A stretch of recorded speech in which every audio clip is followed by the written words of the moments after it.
ఎంఆర్పిఎస్ ఏర్పడి 3 దశాబ్దాలుగా వస్తూ ఉంది. ఇక 3 దశాబ్దాలు జూలై 7వ తారీఖున మాత్రం ఒక కార్యక్రమం కూడా చేయబోతూ ఉన్నారు. ఎంఆర్పిఎస్ జాతీయ అధ్యక్షులు మందకృష్ణ మాదిగ మనతో పాటుగా ఉన్నారు. అన్న నమస్తే. మొత్తానికి ఎన్డీఏ గవర్నమెంట్ అయితే వచ్చింది కేంద్రంలో, ఇటు ఏపీకి సంబంధించినటువంటి విషయంలో కూడా 3 కూటమి ఉన్నటువంటి ప్రభుత్వం వచ్చినటువంటి సందర్భం.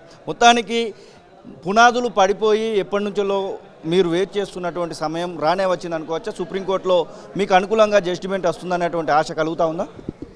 ఇప్పుడు ఎస్సీ రిజర్వేషన్ల వర్గీకరణ అనేది న్యాయమని అన్ని రాజకీయ పక్షాలు ఒప్పుకుంటున్నాయి, సమాజం ఒప్పుకున్నది. అన్యాయం జరిగింది అనేది, మాదిగలకు అన్యాయం జరిగిందని ఆధారంగా అనిపిస్తున్నది. కాబట్టి న్యాయ వ్యవస్థలో కూడా న్యాయం జరుగుతుందని ఆశించడం కరెక్టే అవుతుంది. కాబట్టి మేము ఆశిస్తున్నాం. సుప్రీంకోర్టు తీర్పు కూడా జూలై 2వ వారం నుంచి మొదలుకుంటే జూలై చివరి వారం వరకైనా అది వస్తుందేమో. అలా జూలై చివరి వారంలో వస్తే ఖచ్చితంగా వర్గీకరణ ప్రక్రియ కొద్దిగా ముందుకు సాగుతుందని చెప్పి ఆశిస్తున్నాం. న్యాయ వ్యవస్థ మీద ఒక నమ్మకం ఉన్నది. మరొక వైపు ఈ ప్రక్రియను రాజకీయంగా పూర్తి చేయాల్సింది కూడా గౌరవ నరేంద్ర మోడీ గారు. కాబట్టి ఆయన వర్గీకరణకు అనుకూలంగా నిర్దిష్టంగా ఉన్న విషయం కూడా ఆయన ఎన్నికల ప్రచారంలో వచ్చిన ప్రతి చోట కూడా వర్గీకరణకు అనుకూలంగా ఆయన మాట్లాడాడు. మరొక వైపు ఆంధ్రప్రదేశ్లో కూడా గౌరవ నారా చంద్రబాబు నాయుడు గారు ముఖ్యమంత్రిగా మళ్ళీ ప్రమాణ స్వీకారం చేశాడు. అక్కడ కూడా టీడీపీ, జనసేన, బీజేపీ కూటమి ఉన్నది. కాబట్టి మొదటిసారి వర్గీకరణ అమలు చేసిన వాళ్ళలో గౌరవ చంద్రబాబు నాయుడు గారే ఉమ్మడి ఆంధ్రప్రదేశ్లో వర్గీకరణ అమలు చేశాడు.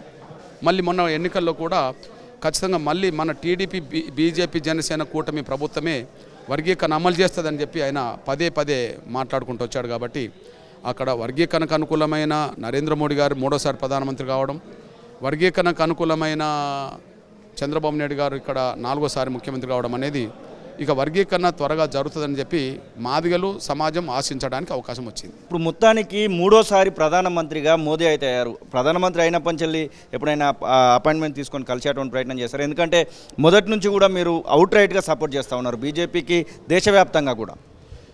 అంటే ఇప్పుడు ప్రమాణ స్వీకారానికి వెళ్ళొచ్చాము, తర్వాత ఆంధ్రప్రదేశ్లో చంద్రబాబు నాయుడు గారి ప్రమాణ స్వీకారానికి కూడా వెళ్ళొచ్చాము. అక్కడ ప్రధానమంత్రిగా నరేంద్ర మోడీ ప్రమాణ స్వీకారానికి వెళ్ళొచ్చాము. ఈలోపు ఇంటర్నల్గా మా ఎంఆర్పిఎస్ కార్యక్రమాల మీద జూలై 7న జరగాల్సిన వాటి మీద మేము చర్చించుకుంటూ వస్తున్నాం.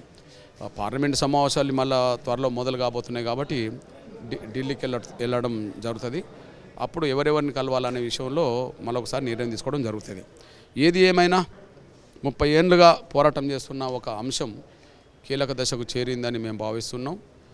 పెద్దలు సంపూర్ణంగా ఆయన మద్దతుగా ఉన్నాడు. కాబట్టి నరేంద్ర మోడీ గారి చేతిలో వర్గీకరణ జరుగుతుందని, ఆంధ్రప్రదేశ్లో వెంటనే వర్గీకరణ అమలు జరుగుతుందని, తెలంగాణలో కూడా ప్రక్రియ ముందుకు సాగుతాయని ఆశిస్తున్నాం. తెలంగాణ రాష్ట్రంలో కూడా బీజేపీ పార్టీకి 4 సీట్లు ఉన్నటువంటి సీట్లు కాస్త 8 సీట్లకు పెరిగినటువంటి పరిస్థితి.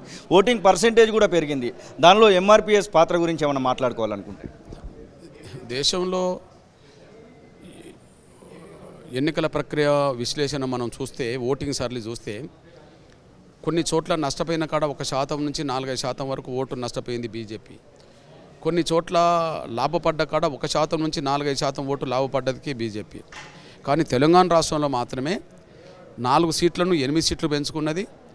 14% ఓటు నుంచి 35% ఓటు పెంచుకున్నది. అంటే దాదాపు ఈ ఎన్నికల్లో ఒక రాష్ట్రంలో 21% పైగా ఓటు పెరిగింది ఎక్కడన్నా ఉంటే తెలంగాణలో మాత్రం పెరిగింది. ఈ స్థాయిలో బీజేపీకి డబుల్గా సీట్లు పెరగడానికి కానీ, ఓటు పర్సెంటేజ్ 21% పెరగడానికి కూడా అందులో మాదిగ రిజర్వేషన్ పోరాట సమితి బీజేపీకి అతి కీలకంగా మద్దతు ఇవ్వడం, ఎంఆర్పీ శ్రేణులు కూడా గ్రామ గ్రామానికి ఇంటింటికి వెళ్ళి ప్రజల్ని నచ్చజెప్పి, మాదిగల్ని నచ్చజెప్పి ఓటేయించడం అనేది ఆ రోజు జరిగిన ప్రక్రియ. కాబట్టిగానే తెలంగాణలో ఈ స్థాయిలో ఓట్లు, సీట్లు పెరగడానికి దారితీసింది. అసలైన తొలి వెలుగు. ఫాలో వాట్సాప్ @తొలి వెలుగు official.